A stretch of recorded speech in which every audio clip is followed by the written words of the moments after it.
Greetings from the Thai-Burmese border. Every little bit helps. The $10 add up, and we can get some more kids taken care of. We've paid off all the debts, and the daughter's been returned. I need chickens, goats, dresses for the women. If we can help these kids at this stage, it prevents a lot of other really horrific things that could come later on.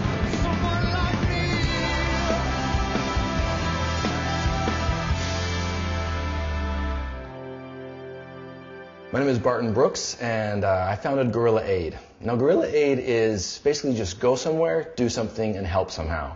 Whether you've got $5 or $500, you can literally make a difference anywhere in the world. It's as simple as that. I don't know what we're doing here, but we're going to do something with shovels, wheelbarrows, and digging.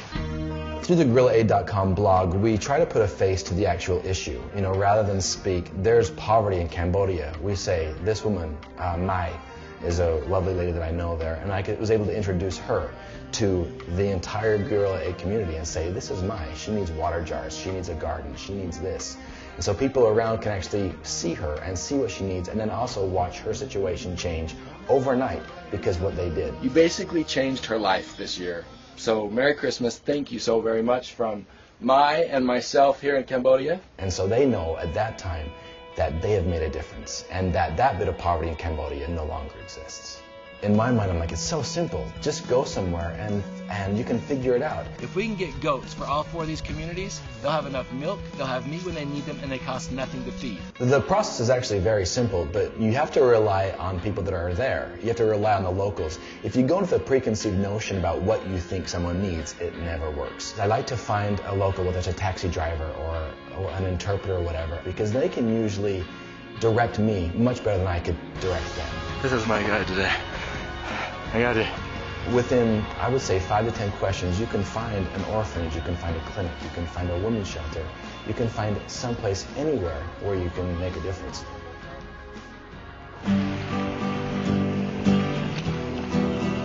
I'm at the children's home right now. We are doing all sorts of fun things today.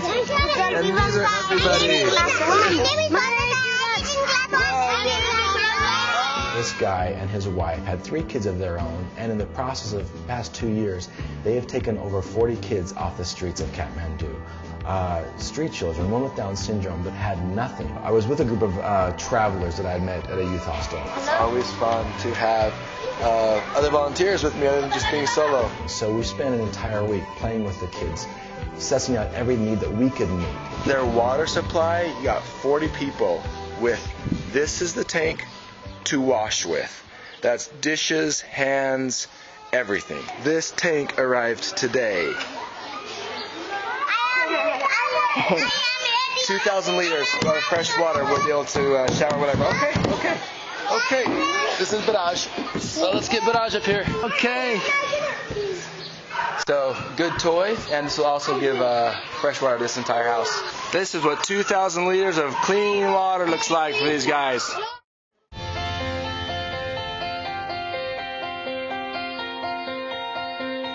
My tuk-tuk driver was a man named Dulat.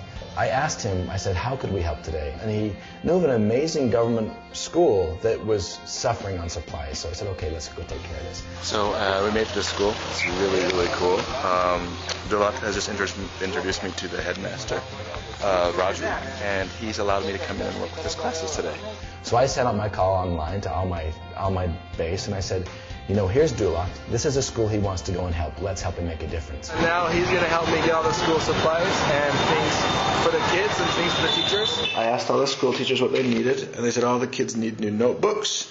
So I got notebooks for all the kids, and pencils, pens, erasers, and pencil sharpeners. Instead of me passing out all those school supplies and stuff, I thought it would be more fun to have Dulat, my rickshaw driver, because he's the one that brought me to school. He should get the credit and actually enjoy passing everything out for kids. And so to watch him walk in with all these amazing gifts for these children at school, and watch his joy as he experienced volunteering for them, that to me is what Guerrilla Aid's all about. Dulat had, you know, he was no longer my rickshaw driver, he was actually a philanthropist for his community.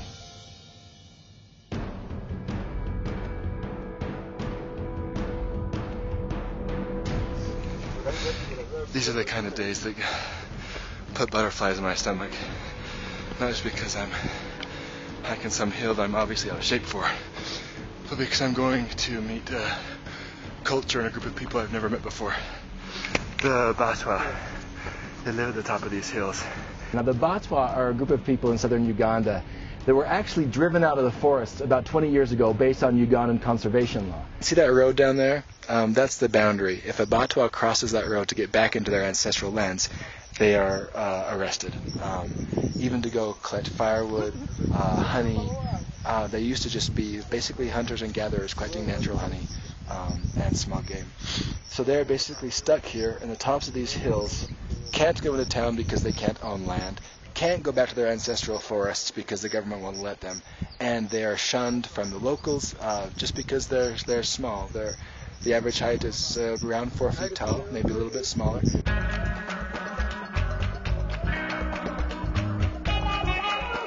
See, this is a hut. There's a man who lives in there who they say is over 100 years old, and he would like to move. So we are going to move him.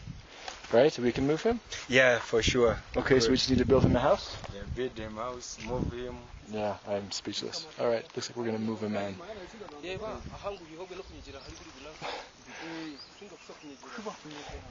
He says, oh, that's my fault, yeah. Sorry. No, it's okay.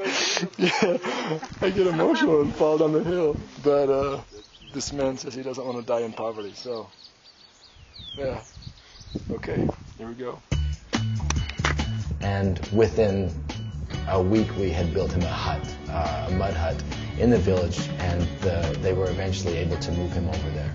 Among the Batwa children, one of the most important things is protein. Some mothers were saying if each of my children had 1 egg a day, then they would be okay. And so, for me, how simple is that? You buy some chickens. We are working on the chicken pen. You can see that we're mudding it in. Someone just went to go buy chicken wire and tin sheeting, tin roofing.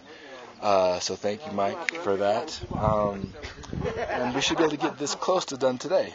And within a few weeks, we had chicken coops constructed, full of chickens, all laying eggs. I can't believe this is actually better than I ever even imagined. There are almost 100 chickens in here providing enough protein for this entire community. All these kids are eating well now.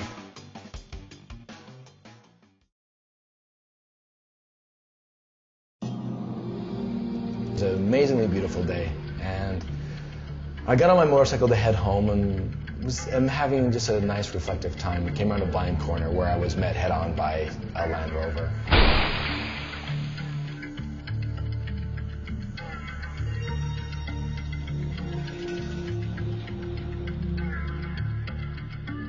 Pretty much shattered this entire half of my body, broken femur, arm, shoulder, skull. I remember being so confused, thinking, I'm in the middle of the road in nowhere, Uganda. I'm covered in blood, my leg's broken in half and resting over here, and my arm's broken in half and resting over here, and I can't move. And I've never been more helpless. I've always tried to portray myself as invincible. You go around the world and do whatever you can. And this is the first time in my life that I felt completely helpless. I was at the mercy of God, a neighbor, someone to stop by. Lucky for me, eventually someone stopped and picked me up from underneath my arms and dragged me across the road into the back of a Toyota Corolla.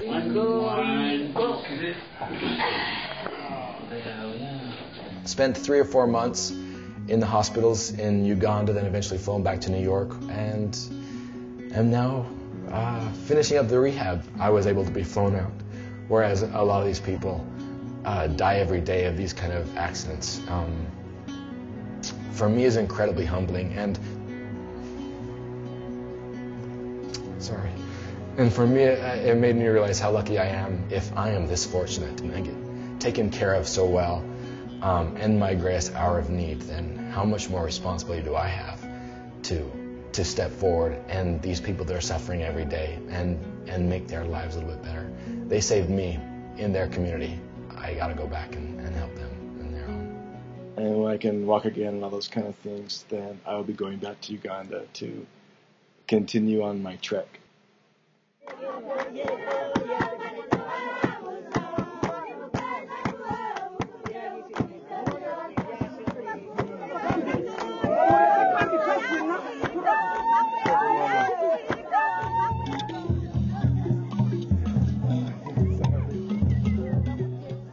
I just wanted to say that when I was here nearly a year ago,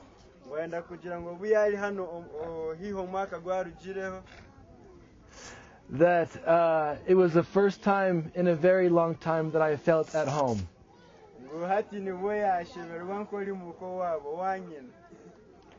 And the entire time I've been in the hospitals or working with doctors,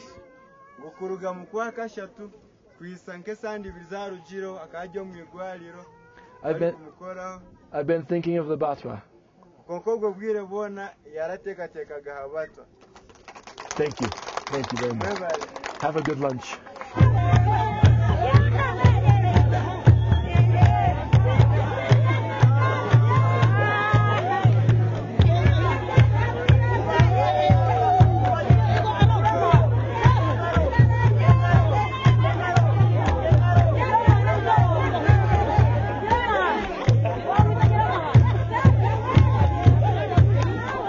To go in and say, hey, I'm okay, and have them to look at me and say, hey, look, we're okay. Thank you. It was one of those times in your life when you realize that despite tragedies or despite pain or whatever else, that if you can actually make a difference and connect with someone somewhere in the world and help them, they will always in turn help you in some way.